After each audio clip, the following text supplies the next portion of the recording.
Hi friends, ശബ്ദവുമായി ബന്ധപ്പെട്ട് ഇത് നമ്മളുടെ മൂന്നാമത്തെ ക്ലാസ്സാണ്. ഫസ്റ്റ് ക്ലാസ് 8th സ്റ്റാൻഡേർഡിലെ ശബ്ദം എന്ന ടോപ്പിക്ക് പഠിച്ചു. പിന്നീട് 10th സ്റ്റാൻഡേർഡിൽ നിന്ന് പുതിയ SCERT ശബ്ദ തരംഗങ്ങൾ എന്ന ചാപ്റ്റർ പഠിച്ചു.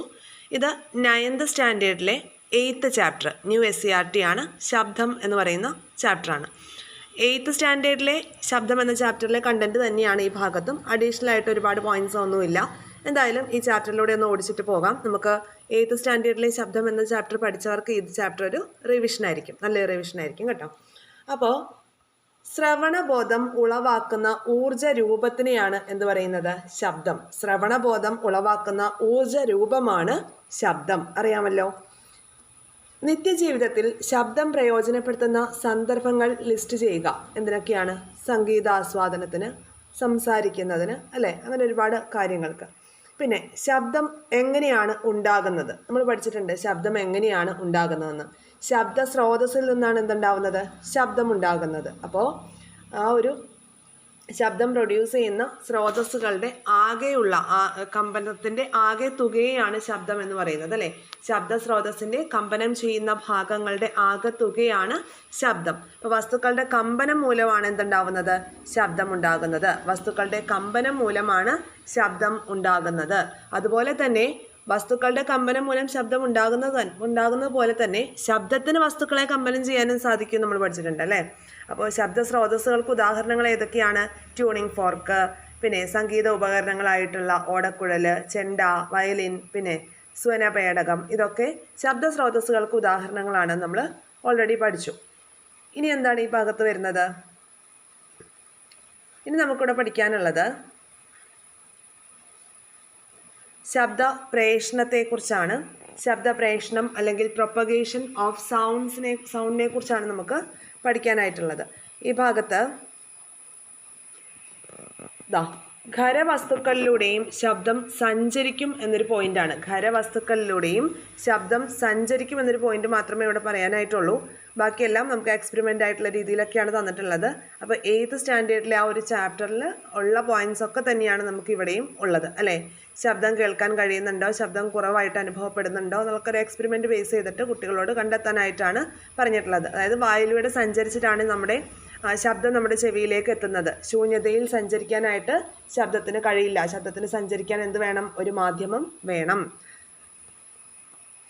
ഈ ഒരു ചാപ്റ്ററിനേക്കാൾ കുറച്ചുകൂടെ ഡീറ്റെയിൽ ആയിട്ടാണ് 8th സ്റ്റാൻഡേർഡിലെ ഓൾഡ് SCERTയിൽ പറയുന്നത് കേട്ടോ. അപ്പോൾ ശബ്ദത്തിന് വാതകത്തിലൂടെ മാത്രമല്ല ദ്രാവകത്തിലൂടെയും ഖരപദാർത്ഥങ്ങളിലൂടെയും എല്ലാം സഞ്ചരിക്കും. ചുരുക്കി പറഞ്ഞാൽ ശബ്ദ പ്രേഷണത്തിന് എന്ത് വേണം? ഒരു മാധ്യമം ആവശ്യമാണ് എന്നാണ് പറയുന്നത്.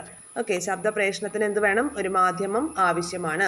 പിന്നെ അതുപോലെ തന്നെ ഇതിവിടെ പറഞ്ഞ കണ്ടോ, പാമ്പ് ഇര പിടിക്കാനും ആത്മരക്ഷയ്ക്കുമായിട്ട് തറയിലൂടെയുള്ള ശബ്ദം പ്രേഷണമാണ് പ്രയോജനപ്പെടുത്തുന്നത്. അതുപോലെ തന്നെ ഡോൾഫിൻ, തിമിംഗലം തുടങ്ങിയ ജലജീവികൾ ആശയവിനിമയത്തിന് വേണ്ടിയിട്ട് കടൽ ജലത്തിലൂടെയുള്ള ശബ്ദ പ്രേഷണമാണ് ഉപയോഗപ്പെടുത്തുന്നത്. എങ്ങനെയായാലും ശബ്ദത്തിന് സഞ്ചരിക്കാൻ എന്ത് വേണം? ഒരു മാധ്യമം വേണം. ആ മാധ്യമം ദ്രാവകമാകാം, വാതകമാകാം, അല്ലെ, ഖരപദാർത്ഥവും ആകാം. ഇനി ബഹിരാകാശ സഞ്ചാരികൾ പരസ്പരം സംസാരിക്കാൻ റേഡിയോ സംവിധാനം ഉപയോഗപ്പെടുത്തുന്നത് എന്തുകൊണ്ടാണ്? ബഹിരാകാശത്ത് എന്തില്ല? ഒരു വാതകമില്ല. അപ്പോൾ അവർക്ക് സംസാരിക്കാൻ വേണ്ടിയിട്ട് എന്തില്ല? ഒരു മാധ്യമം അവിടെ ഇല്ല. അതുകൊണ്ട് തന്നെ റേഡിയോ തരംഗങ്ങളാണ് അവർ ഉപയോഗപ്പെടുത്തുന്നത്. ഓക്കെ, ഇനിയും റേഡിയോ തരംഗം എന്ന് പറഞ്ഞാൽ എന്ത് തരം തരംഗമാണ്? വൈദ്യുത കാന്തിക തരംഗമാണ്. പിന്നെ ഈ ബോക്സിൽ ഇവിടെ ഒരു ബോക്സിൽ പറയുന്ന കാര്യം ഇതൊക്കെ ഒന്ന് ഓർത്ത് വയ്ക്കുക. പദാർത്ഥത്തിൻ്റെ അവസ്ഥ തന്നിട്ടുണ്ട്. ഓരോ പദാർത്ഥത്തിനെയും അല്ലെങ്കിൽ മാധ്യമത്തിലെയും ശബ്ദത്തിൻ്റെ വേഗത ഏകദേശം വാല്യൂ ആണ് 25 ഡിഗ്രി സെൽഷ്യസിൽ എങ്ങനെയാണെന്ന്. അപ്പോൾ അലുമിനിയത്തിനാണ് ഏറ്റവും കൂടുതലായിട്ട് നമുക്കിവിടെ ശബ്ദവേഗം പറയുന്നത്. ഖരപദാർത്ഥങ്ങളിലാണ് ശബ്ദത്തിന് വേഗത കൂടുതൽ എന്ന് ഈ ടേബിൾ അനലൈസ് ചെയ്യുമ്പോൾ നമുക്ക് മനസ്സിലാകും. അപ്പോൾ ഖരപദാർത്ഥത്തിൽ അലുമിനിയത്തിൻ്റെ വാല്യൂ 6423 മീറ്റർ/സെക്കൻഡ് ആണ് ശബ്ദത്തിൻ്റെ വേഗത 25 ഡിഗ്രി സെൽഷ്യസിൽ. അതുപോലെ സ്റ്റീലാണെങ്കിലോ 5944 ദ്രാവകത്തിൽ തന്നെ കടൽ ജലമാണെങ്കിൽ കുറച്ചും കൂടി ശബ്ദവേഗതയുണ്ട്, 1525 മീറ്റർ/സെക്കൻഡ് ആണ്. ശുദ്ധജലത്തിന് 1485 1485. അതുപോലെ ഹീലിയം ആണെങ്കിലോ 968 968 മീറ്റർ/സെക്കൻഡ്. വായുവിൽ 347. നമ്മളത് 350 ആയിട്ടാണ് കണക്കുകളൊക്കെ പ്രോബ്ലംസ് ഒക്കെ ചെയ്യുമ്പോൾ നമ്മൾ എടുക്കാറല്ലേ. ഇവിടെ ചോദ്യം എന്താണ്? എല്ലാ മാധ്യമത്തിലും ഒരേ വേഗത്തിലാണോ ശബ്ദം സഞ്ചരിക്കുന്നത്? ആണോ? അല്ല.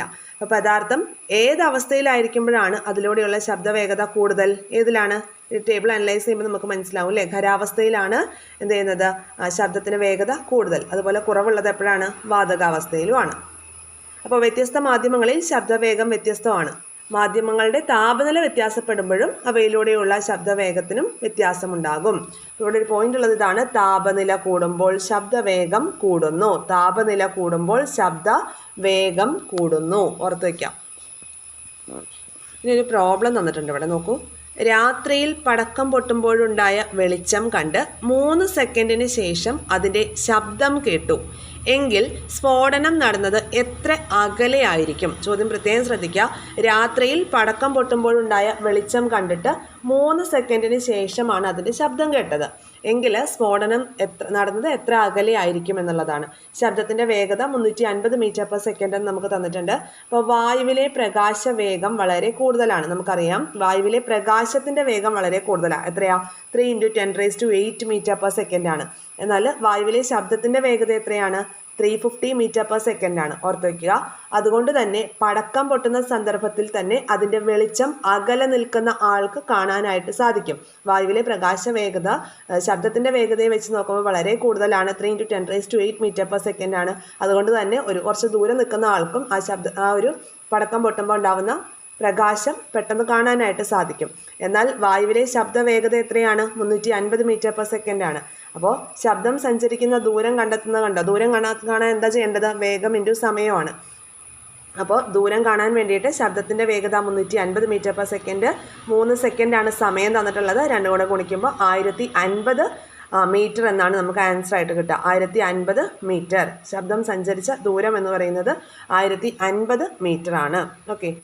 ഇപ്പോൾ ഇവിടെ പല സന്ദർഭങ്ങളിലും മിന്നൽ കണ്ട് അല്പസമയം കഴിഞ്ഞ് മാത്രം ഇടിനാദം കേൾക്കുന്നതിൻ്റെ കാരണം വിശദമാക്കുക. ആ കാരണം നിങ്ങൾക്ക് മനസ്സിലായല്ലോ. ആദ്യത്തെ ചോദ്യം നമ്മൾ ഡിസ്കസ് ചെയ്തപ്പോൾ ഇതിനുള്ള ആൻസർ നമുക്ക് കിട്ടി. എന്താണ് അതിൻ്റെ ആൻസർ? എന്താണ്?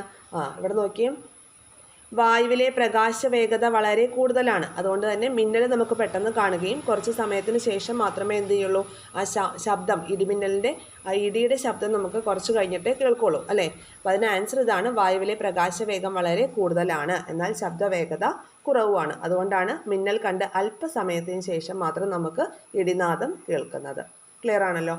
ഇനി ചെവിയും ശ്രവണവും എന്ന് പറഞ്ഞ് തന്നിട്ടുണ്ട്. Year and here.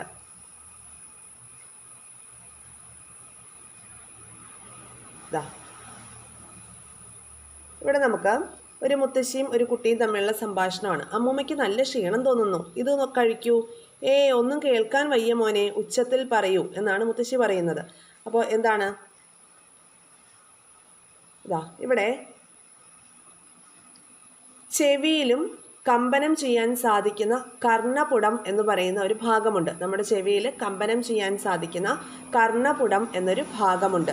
കമ്പനം ചെയ്യുന്ന വസ്തു അതിൻ്റെ ചുറ്റുമുള്ള വായുവിൽ ദ്രുതഗതിയിൽ മർദ്ദവ്യതിയാനങ്ങൾ ഉണ്ടാക്കുന്നു. ഈ മർദ്ദവ്യതിയാനങ്ങൾ മാധ്യമത്തിലൂടെ സഞ്ചരിച്ച് കർണപുടത്തെ കമ്പനത്തിന് വിധേയമാക്കുന്നു. കർണപുടം ആന്തരകർണത്തിലേക്ക് കമ്പനങ്ങൾ അയക്കുന്നു. അവിടെ നിന്ന് സിഗ്നലുകൾ തലച്ചോറിലെത്തുമ്പോഴാണ് നമുക്ക് ശബ്ദം അനുഭവവേദ്യമാകുന്നത്. ക്ലിയർ ആയി? നമ്മൾ കേൾക്കുന്നത് എങ്ങനെയാണെന്നുള്ളതാണ് കേട്ടോ. അപ്പോൾ നമ്മൾ കഴിഞ്ഞ ദിവസം നമ്മൾ പഠിച്ചിരുന്നു, ശബ്ദം എന്നത് ഒരു അനുദൈർഘ്യ തരംഗമാണ്. അത് ഉച്ചമർദ്ദ മേഖലയും അതുപോലെ നീചമർദ്ദ മേഖലകളും ഒക്കെ സൃഷ്ടിക്കുന്നുണ്ടെന്ന് പറഞ്ഞു. അപ്പോൾ ഈ കമ്പനം ചെയ്യുന്ന വസ്തു അതിൻ്റെ ചുറ്റുമുള്ള വായുവിൽ, ഇവിടെ ഈ ട്യൂണിംഗ് ഫോർക്ക് കമ്പനം ചെയ്യുന്നത് കണ്ടോ? അപ്പോൾ ഈ ട്യൂണിംഗ് ഫോർക്ക് കമ്പനം ചെയ്യുമ്പോൾ അതിൻ്റെ ചുറ്റുമുള്ള വായുവിൽ ദ്രുതഗതിയിൽ മർദ്ദവ്യതിയാനങ്ങൾ ഉണ്ടാക്കുന്നുണ്ട്. ഈ മർദ്ദവ്യതിയാനങ്ങൾ വായുവിലൂടെ അല്ലെ മാധ്യമത്തിലൂടെ ഇങ്ങനെ സഞ്ചരിച്ച് എന്ത് ചെയ്യും? നമ്മുടെ കർണപുടത്തെ കമ്പനത്തിന് വിധേയമാക്കുന്നുണ്ട്. അപ്പോൾ കർണപുടം ആന്തരകർണത്തിലേക്ക് കമ്പനങ്ങൾ അയക്കുകയും അവിടെ നിന്ന് സിഗ്നലുകൾ തലച്ചോറിലേക്ക് എത്തുകയും ചെയ്യുമ്പോഴാണ് നമുക്ക് ശബ്ദം അനുഭവവേദ്യമാകുന്നത്. ക്ലിയർ ആയോ? ശബ്ദം കേൾക്കുന്നത് എങ്ങനെയാണെന്നാണ് പറഞ്ഞേക്കുന്നത്. അപ്പോൾ ശബ്ദം നമുക്ക് കേൾക്കണം അല്ലെ അനുഭവപ്പെടണം എന്നുണ്ടെങ്കിൽ എന്തൊക്കെ കാര്യങ്ങളാണ് വേണ്ടത്? ഒരു ശബ്ദ സ്രോതസ് വേണം, ഒരു മാധ്യമം വേണം, ഒരു ശ്രവണേന്ദ്രിയം വേണം. ശബ്ദ സ്രോതസ് എന്ന് പറയുമ്പോൾ ശബ്ദം പ്രൊഡ്യൂസ് ചെയ്യുന്ന ഒരു സ്രോതസ് ഇവിടെ വേണം. ഒരു വ്യക്തി അല്ലെ എന്തെങ്കിലും ഒരു ശബ്ദം പ്രൊഡ്യൂസ് ചെയ്യുന്ന ഒരു സംഭവം. ആ ശബ്ദത്തിന് സഞ്ചരിക്കാൻ ഒരു മാധ്യമം വേണം. അതുപോലെ തന്നെ അത് കേൾക്കാൻ വേണ്ടിയിട്ട് ഒരു ഒരു ശ്രവണേന്ദ്രിയവും വേണം. അപ്പോൾ ഇവിടെ ഒരാൾ ശബ്ദം പ്രൊഡ്യൂസ് ചെയ്യുന്നു, വായു എന്ന മാധ്യമത്തിലൂടെ അതിങ്ങനെ സഞ്ചരിച്ച് എവിടെ എത്തുന്നു? നമ്മുടെ ഇയറിലേക്ക് എത്തുന്നു. ഓക്കെ, ഇയറിലേക്ക് എത്തുന്നു. ക്ലിയർ ആയല്ലോ? അങ്ങനെയാണ് നമുക്ക് കേൾവി എന്ന അനുഭവം സാധ്യമാകുന്നത്. അപ്പോൾ കേൾവി ശക്തി ഇല്ലാത്തവരുടെ ഒരു കാര്യം ഒന്ന് ആലോചിച്ച് നോക്കാം അല്ലേ. മാർച്ച് 3 ലോക ശ്രവണ ദിനമായിട്ട് ആചരിക്കുന്നത്. മാർച്ച് 3 ലോക ശ്രവണ ദിനമായിട്ട് ആചരിക്കുന്നു. ഇനി ഈ ജന്മനാ തന്നെയോ അല്ലെങ്കിൽ പിന്നീട് ശ്രവണേന്ദ്രിയത്തിന് എന്തെങ്കിലും തകരാറുകൾ സംഭവിച്ച കാരണമൊക്കെ ആളുകൾക്ക് കേൾവിശക്തി കുറവുള്ള ആളുകൾ ഒരുപാടുണ്ട് അല്ലേ. അപ്പോൾ അവർക്ക് എന്തൊക്കെ പ്രശ്നങ്ങളാണ് അവർ അനുഭവിക്കുന്നത് എന്നുള്ളതിനെക്കുറിച്ചാണ് പറയുന്നത്. ആശയവിനിമയത്തിന് തടസ്സമുണ്ടാവും, അതുപോലെ അപകട സാധ്യതകളുണ്ടാവും.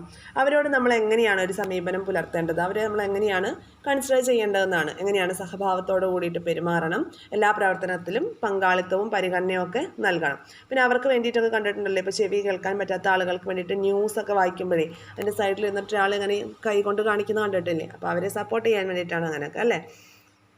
ഇനി നമുക്കിവിടെ ഹെലൻ കെല്ലറിനെ കുറിച്ച് പറഞ്ഞിട്ടുണ്ട്. ഹെലൻ കെല്ലർ 1880 ജൂൺ 27 അമേരിക്കയിലെ അലബാമയിലെ ടസ്കുംബയിൽ ജനിച്ചു. കാഴ്ചയുടെയും ശബ്ദത്തിൻ്റെയും ലോകത്ത് നിന്ന് പൊടുന്നനെ ഇരുട്ടിൻ്റെയും നിശബ്ദതയുടെയും ലോകത്തേക്ക് എടുത്തെറിയപ്പെട്ട പെൺകുട്ടിയാണ് ഹെലൻ കെല്ലർ. 19 മാസം പ്രായമുള്ളപ്പോൾ കാഴ്ചശക്തിയും കേൾവിശക്തിയും നഷ്ടപ്പെട്ട ഹെലൻ കെല്ലർ കഠിനാധ്വാനവും ആത്മവിശ്വാസവും കൊണ്ട് സാഹിത്യം, സാമൂഹ്യം പ്രവർത്തനം, അധ്യാപനം എന്നീ രംഗങ്ങളിൽ കഴിവ് തെളിയിച്ചു. മാനവരാശിക്ക് മുഴുവൻ അതിജീവനത്തിൻ്റെ അത്ഭുത വിളക്കായി മാറിയ പ്രതിഭയാണ് ഹെലൻ കെല്ലർ. ഹെലൻ കെല്ലറുടെ ആത്മകഥയാണ് എന്ത്? The story of my life. The story of my life എന്നത് പറയുന്നത് ഹെലൻ കെല്ലറുടെ ആത്മകഥയാണ് കേട്ടോ. ഇനി നോക്കിയേ, കേൾവിക്കുറവുള്ളവർക്ക് കേൾവി അനുഭവം ഉണ്ടാക്കാൻ സഹായിക്കുന്ന ഒരു ഇലക്ട്രോണിക് ഉപകരണമാണ് ശ്രവണ സഹായി, ഹിയറിംഗ് എയ്ഡ്. ഹിയറിംഗ് എയ്ഡ് എന്ന് പറയുന്നത് കേൾവിക്കുറവുള്ളവർക്ക് കേൾവി അനുഭവം സാധ്യമാക്കാൻ വേണ്ടിയിട്ട് ഉപയോഗിക്കുന്ന ഉപകരണമാണ് ശ്രവണ സഹായി. നമ്മൾ 8th സ്റ്റാൻഡേർഡിൽ പഠിച്ചിരുന്നു അല്ലേ, ഈ ശ്രവണ സഹായിയുടെ ഓരോ 3 ഭാഗങ്ങളുണ്ടെന്നൊക്കെ പറഞ്ഞ് പഠിച്ചു. ഓർക്കുന്നുണ്ടോ? ഏതൊക്കെയാണ് അതിൻ്റെ 3 ഭാഗങ്ങൾ? ഇവിടെ അത് പറയുന്നില്ല, നമുക്കതൊന്ന് ഡിസ്കസ് ചെയ്ത് പോവാം. അതിൻ്റെ 3 ഭാഗങ്ങൾ എന്തൊക്കെയാണ്? ഒന്ന് മൈക്രോഫോൺ ആണ്, മൈക്രോഫോൺ. രണ്ടാമത്തെ ഭാഗം ആംപ്ലിഫയർ ആണ്, ആംപ്ലിഫയർ. ഓക്കെ, ഇനി മൂന്നാമത്തെ ഭാഗം എന്താണ്? ലൗഡ് സ്പീക്കർ ആണ്, ലൗഡ് സ്പീക്കർ. അങ്ങനെ ഈ 3 ഭാഗങ്ങളാണ് ഒരു ശ്രവണ സഹായിക്ക് അല്ലെങ്കിൽ ഹിയറിംഗ് എയ്ഡിന് ഉള്ളത്.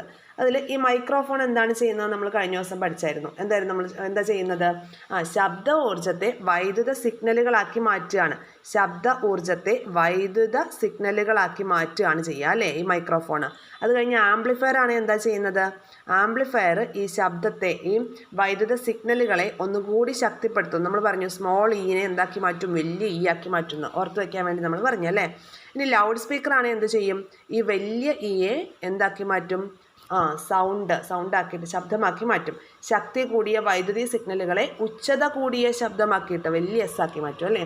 അപ്പോൾ മൈക്രോഫോൺ എന്ന് പറയുന്നത് ശബ്ദ ഊർജ്ജത്തെ വൈദ്യുത സിഗ്നലുകളാക്കി മാറ്റും. ആംപ്ലിഫയർ ആണെങ്കിൽ ഈ വൈദ്യുത സിഗ്നലുകളെ ഒന്നും കൂടി ആംപ്ലിഫൈ ചെയ്ത് ശക്തിപ്പെടുത്തും. ഇനി ലൗഡ് സ്പീക്കർ ആണെങ്കിലോ ഈ ശക്തിപ്പെടുത്തിയ വൈദ്യുത സിഗ്നലുകളെ ഉച്ചത കൂടിയ ശബ്ദമാക്കി മാറ്റിയിട്ട് കർണപടത്തിലേക്ക് എത്തിക്കുകയാണ് ചെയ്യുന്നത്. ക്ലിയർ ആയോ? അപ്പോൾ ഇത്രയാണ് ഹിയറിംഗ് എയ്ഡിൻ്റെ ഭാഗം എന്ന് പറയുന്നത്. അതുപോലെ ഈ ശ്രവണ സഹായിക്ക് അത് പ്രവർത്തിക്കാൻ വേണ്ടിയിട്ട് അതിനകത്ത് എന്തുണ്ടാവും? ആവശ്യമായ വൈദ്യുതി നൽകാൻ ഒരു ബാറ്ററി കൂടി ഘടിപ്പിച്ചിട്ടുണ്ടായിരിക്കും. അപ്പോൾ പല സൈസിലും കണ്ടോ, ഇവിടെ കണ്ടോ ഇമേജ് കണ്ടോ, പല സൈസിലും പല ടൈപ്പിലും ഉള്ള ശ്രവണ സഹായികളൊക്കെ ഇപ്പോൾ നമുക്ക് ലഭ്യമാണ്. ഇനി ഇവിടെ സംഗീതത്തെക്കുറിച്ച് പറഞ്ഞിട്ടുണ്ട് കേട്ടോ. ഏറ്റവും ഇമ്പമാർന്ന സംഗീതം ലോകത്തെ കേൾപ്പിച്ച ബീഥോവൻ പ്രതികൂല ജീവിതാവസ്ഥകളിൽ പതരാതെ ആത്മവിശ്വാസവും ദൃഢനിശ്ചയവും കഠിനാധ്വാനവും കൊണ്ട് ജീവിതത്തിൽ മഹാവിജയം നേടാൻ കഴിയുമെന്ന് തെളിയിച്ച ഹെലൻ കെല്ലർ തുടങ്ങി അനേകം മഹത് വ്യക്തികൾ ശ്രവണ തകരാറുകളെ അതിജീവിച്ച് ജീവിത വിജയം നേടിയവരാണ്. അവരുടെ കാലം ഒന്ന് ആലോചിച്ച് നോക്കിയാൽ ഇപ്പോൾ നമുക്ക് ഹിയറിംഗ് എയ്ഡ്സ് എങ്കിലും ഉണ്ട്. ആ സമയത്ത് അതൊക്കെ ഉണ്ടോ? ഒരുപാട് വർഷങ്ങൾക്ക് മുമ്പാണ്. ഏതാണ് ഇവർ ജനിച്ച വർഷം പറയുന്നുണ്ടല്ലോ, 1880കളിലാണ് അല്ലേ. ഇപ്പോൾ കുറേ അഡ്വാൻസ്ഡ് ആയിട്ടുള്ള കുറേ കാര്യങ്ങളൊക്കെ വന്നു. ഇനി ചെവിയുടെ സംരക്ഷണത്തെക്കുറിച്ചാണ് പറയുന്നത്. ചെവിയുടെ സംരക്ഷണം എന്ന് പറയുമ്പോൾ പ്രത്യേകിച്ച് ഒന്നുമില്ല. എന്താണ്? നമ്മൾ ചെവിക്കകത്ത് കൂർത്തതായിട്ടുള്ള വസ്തുക്കളൊന്നും ഇടാനായിട്ട് പാടില്ല. അതുപോലെ മുറിവുകളൊക്കെ പറ്റും. നമ്മളുടെ കർണപടത്തിനൊക്കെ ഹോള് വീഴാനൊക്കെ ഇടയാകും, അണുബാധയ്ക്ക് ഇടയാകും. അതൊക്കെ കേൾവിശക്തിയെ ബാധിക്കും. അത് നമുക്ക് PSC എക്സാമിന് വേണ്ടതല്ല. ഇനി സംഗീതവും ഒച്ചയും എന്ന് പറഞ്ഞിട്ടുണ്ട്. സംഗീതവും ഒച്ചയും എന്താണ്? ക്രമമായ കമ്പനത്തോടെ ഉണ്ടാകുന്നതും കേൾക്കാൻ ഇമ്പമുള്ളതുമായ ശബ്ദത്തെയാണ് സംഗീതം എന്ന് പറയുന്നത്. അതുപോലെ തന്നെ ക്രമരഹിതമായ കമ്പനം കൊണ്ടാണ് എന്തുണ്ടാവുന്നത്? ഒച്ച ഉണ്ടാവുന്നത്. അത് അരോചകമാണ്. അങ്ങനെ ആലോചിച്ചു കേട്ടോ. ക്രമരഹിതമായ കമ്പനം കൊണ്ട് ഉണ്ടാകുന്നതും അരോചകവുമായ ശബ്ദത്തെയാണ് ഒച്ച അല്ലെങ്കിൽ നോയ്സ് എന്ന് പറയുന്നത്. ക്ലിയർ അല്ലേ ഈ ഭാഗം? ഇനി നമുക്ക് ശബ്ദ മലിനീകരണത്തെക്കുറിച്ച്, നോയിസ് പൊല്യൂഷനെ കുറിച്ചാണ് പറയുന്നത്. ഗൗരവമേറിയ ഒരു പൊതുജനാരോഗ്യ പ്രശ്നമാണ് ശബ്ദ മലിനീകരണം. നമ്മൾ കഴിഞ്ഞ ദിവസം പഠിച്ചു. ശബ്ദ മലിനീകരണത്തിൻ്റെ യൂണിറ്റ് എന്താണെന്ന് പഠിച്ചു. എന്താണ്? ഉച്ചതയുടെ യൂണിറ്റ് തന്നെയാണ് ശബ്ദ മലിനീകരണത്തിൻ്റെയും യൂണിറ്റ്. ഏതാണ്? ഡെസിബൽ. ഡെസിബലാണ് ശബ്ദ മലിനീകരണത്തിൻ്റെ യൂണിറ്റ്. പിന്നെ അതുപോലെ നമ്മുടെ ചെവിക്ക് വേദന ഉളവാക്കുന്നത് എത്ര ഡെസിബലിന് മുകളിലുള്ള ശബ്ദമാണ്? 120 ഡെസിബലിന് മുകളിലുള്ള ശബ്ദമാണ് നമുക്ക് ചെവിക്ക് വേദന ഉണ്ടാക്കുന്നത് കേട്ടോ. ഓർത്ത് വയ്ക്കണേ. ഇനിയും അവിടെ നമ്മളൊരു ഇൻട്രസ്റ്റിംഗ് ആയിട്ടുള്ളൊരു കാര്യം പറഞ്ഞിട്ടുണ്ടായിരുന്നു. എന്താ? ശബ്ദ മലിനീകരണത്തിൽ നിന്ന് രക്ഷ നേടാൻ വേണ്ടിയിട്ട് നമ്മൾ ധാരാളം മരങ്ങളൊക്കെ വെച്ച് പിടിപ്പിക്കണം. മരങ്ങൾക്ക് ശബ്ദോർജ്ജത്തെ ആഗിരണം ചെയ്യാനും അല്ലെങ്കിൽ ശബ്ദം കുറയ്ക്കാനൊക്കെ ഉള്ളൊരു കപ്പാസിറ്റി ഉണ്ടെന്നല്ലേ. അപ്പോൾ അതൊരു ഇമ്പോർട്ടൻറ്റ് പോയിൻ്റാണ്. അങ്ങനെ ഒരു കപ്പാസിറ്റി മരങ്ങൾക്ക് ഉണ്ടെന്നുള്ളത് ഒരു ഇൻട്രസ്റ്റിംഗ് ഫാക്റ്റാണ്. അപ്പോൾ ഇവിടെ ഒരു പോയിന്റ് വന്നിട്ടുണ്ട്. എന്താണ്? മനുഷ്യരെയും മറ്റു ജീവജാലങ്ങളെയും ദോഷകരമായി ബാധിക്കുന്ന വിധത്തിൽ അസഹ്യവും അസ്വസ്ഥത ഉളവാക്കുന്നതും അനാവശ്യവുമായ ശബ്ദ സൃഷ്ടിയാണ് ശബ്ദ മലിനീകരണം. ശബ്ദ മലിനീകരണത്തിനൊരു ഡെഫിനിഷൻ നമുക്ക് തന്നേക്കാണ് കേട്ടോ. എന്താണ്? മനുഷ്യരെയും മറ്റ് ജീവജാലങ്ങളെയും ദോഷകരമായി ബാധിക്കുന്ന വിധത്തിൽ അസഹ്യവും അസ്വസ്ഥത ഉളവാക്കുന്നതും അനാവശ്യവുമായ ശബ്ദ സൃഷ്ടിയാണ് ശബ്ദ മലിനീകരണം. അപ്പോൾ ശബ്ദ മലിനീകരണത്തിന് കാരണം എന്ന് പറയുന്നത് എന്താണ്? ഒന്ന്, ഈ വർദ്ധിച്ചു വരുന്ന വാഹനങ്ങളുടെ എണ്ണം തന്നെയാണ്. അവയുടെ ഹോണുകളുടെ ഉപയോഗവും അങ്ങനെയൊക്കെ. പിന്നെ അതിനുവേണ്ടി നമ്മൾ പറഞ്ഞു ഹോൺ ടൈപ്പ് ലൗഡ് സ്പീക്കറുകൾക്ക് പകരം നമ്മൾ എന്ത് ചെയ്യണം? ബോക്സ് ടൈപ്പ് ലൗഡ് സ്പീക്കർ ഉപയോഗിക്കണം. ലൗഡ് സ്പീക്കർ കൊണ്ടുള്ള പ്രശ്നം കൊണ്ട്. പിന്നെ അതുപോലെ തന്നെ എയർ ഹോണുകൾ വാഹനങ്ങളിലൊക്കെ നിയമം മൂലം നിരോധിച്ചിട്ടുണ്ടെന്നുള്ള കാര്യങ്ങളൊക്കെ നമ്മൾ കഴിഞ്ഞ ദിവസം പറഞ്ഞിട്ടുണ്ടായിരുന്നു. ഇനി വരുന്നത് ശബ്ദ മലിനീകരണം കുറയ്ക്കാം എന്ന് പറഞ്ഞിട്ടൊരു പോയിന്റാണ്. എന്താണ്? ഖനികളിലും നിർമ്മാണ മേഖലകളിലും മറ്റ് ജോലി ചെയ്യുന്നവർ ചെവിയുടെ സംരക്ഷണത്തിന് വേണ്ടിയിട്ട് ഇയർ മഫ്സ് ഉപയോഗിക്കുക. അതുപോലെ തന്നെ പവർ കൂടിയ യന്ത്രങ്ങൾ, ഉപകരണങ്ങൾ ഇവ പ്രവർത്തിപ്പിക്കുന്ന സ്ഥലങ്ങളിൽ കർണ സംരക്ഷണത്തിന് വേണ്ടിയിട്ട് ഇയർ പ്ലഗ് എന്നിവ ഉപയോഗിക്കുക. ഇയർ പ്ലഗിൻ്റെ ഇമേജ് കണ്ടോ? 8.21 കേട്ടോ. അതുപോലെ വാഹനങ്ങളിൽ എയർ ഹോണുകൾ ഉപയോഗിക്കരുത്. വാഹനങ്ങളിൽ എയർ ഹോണുകൾ ഉപയോഗിക്കുന്നത് നിയമം മൂലം നിരോധിച്ചൊരു കാര്യം തന്നെയാണ്. ഇനി അടുത്ത പേജിലേക്ക് വരാം. വാഹനങ്ങളുടെ സൈലൻസറുകൾ ശരിയായ വിധത്തിൽ പ്രവർത്തിക്കുന്നു എന്ന് ഉറപ്പുവരുത്തുക. അതുപോലെ ഹോൺ ടൈപ്പ് ലൗഡ് സ്പീക്കറുകൾക്ക് പകരം ബോക്സ് ടൈപ്പ് ലൗഡ് സ്പീക്കർ ഉപയോഗിക്കണം. ശബ്ദ മലിനീകരണത്തിൽ നിന്ന് രക്ഷ നേടാൻ ധാരാളം മരങ്ങൾ വെച്ച് പിടിപ്പിക്കണം. രാവിലെ 6 മണിക്ക് മുൻപും രാത്രി 10 മണിക്ക് ശേഷവും പൊതുസ്ഥലങ്ങളിൽ ലൗഡ് സ്പീക്കർ ഉപയോഗിക്കരുത്. ആശുപത്രികൾ, വിദ്യാലയങ്ങൾ, കോടതികൾ തുടങ്ങിയവയുടെ പരിസരത്ത് ഉച്ചത്തിലുള്ള ശബ്ദം ഒഴിവാക്കുക. ഈ ആശുപത്രികൾ, വിദ്യാലയങ്ങൾ തുടങ്ങിയവയുടെ പരിസരത്ത് 50 ഡെസിബലിന് മുകളിലുള്ള ശബ്ദം ഉണ്ടാക്കാനായിട്ട് പാടില്ല കേട്ടോ. 50 ഡെസിബലാണ് അവിടുത്തെ ഒരു യൂണിറ്റ് പറയുന്നത്. ആ 50 ഡെസിബലിന് കൂടുതലുള്ള ശബ്ദം അവിടെ പ്രൊഡ്യൂസ് ചെയ്യരുതെന്നുള്ളതാണ്. ശബ്ദ നിയന്ത്രണമുള്ള സ്ഥലങ്ങളിലെ ശബ്ദത്തിൻ്റെ പരിധി എന്ന് പറയുന്നത് 50 ഡെസിബലാണ്. അതാണ് പോയിന്റ്. ഇനി റസൂൽ പൂക്കുട്ടിയുടെ കാര്യം പറയുന്നുണ്ട് ഇവിടെ. റസൂൽ പൂക്കുട്ടി ആരാണ്? റസൂൽ പൂക്കുട്ടി കേരളത്തിൽ കൊല്ലം ജില്ലയിൽ അഞ്ചലിൽ വിളക്കുപാറയിൽ 1971 ജനിച്ചു. സൗണ്ട് എഞ്ചിനീയർ ആയിട്ടുള്ള ഇദ്ദേഹത്തിന് ഓസ്കാർ പുരസ്കാരം ലഭിച്ചത് ഇന്ത്യൻ പശ്ചാത്തലത്തിൽ നിർമ്മിച്ച ബ്രിട്ടീഷ് ചിത്രമായ സ്ലം ഡോഗ് മില്യനെയറിലെ ശബ്ദമിശ്രണത്തിനാണ്.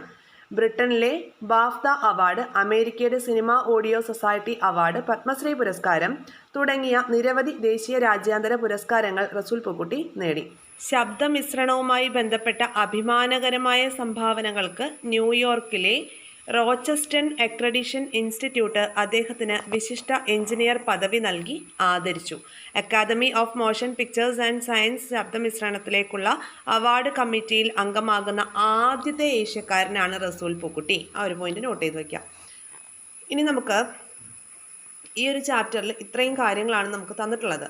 അപ്പോൾ ഇത് 8th സ്റ്റാൻഡേർഡിൽ നമ്മൾ പറഞ്ഞില്ലേ, 8th സ്റ്റാൻഡേർഡ് ഓൾഡ് SCERT നമ്മൾ പറഞ്ഞ ആ ഒരു ചാപ്റ്ററിലാണ് ഈ ചാപ്റ്ററിനേക്കാൾ കൂടുതൽ കണ്ടന്റുകളുള്ളത്.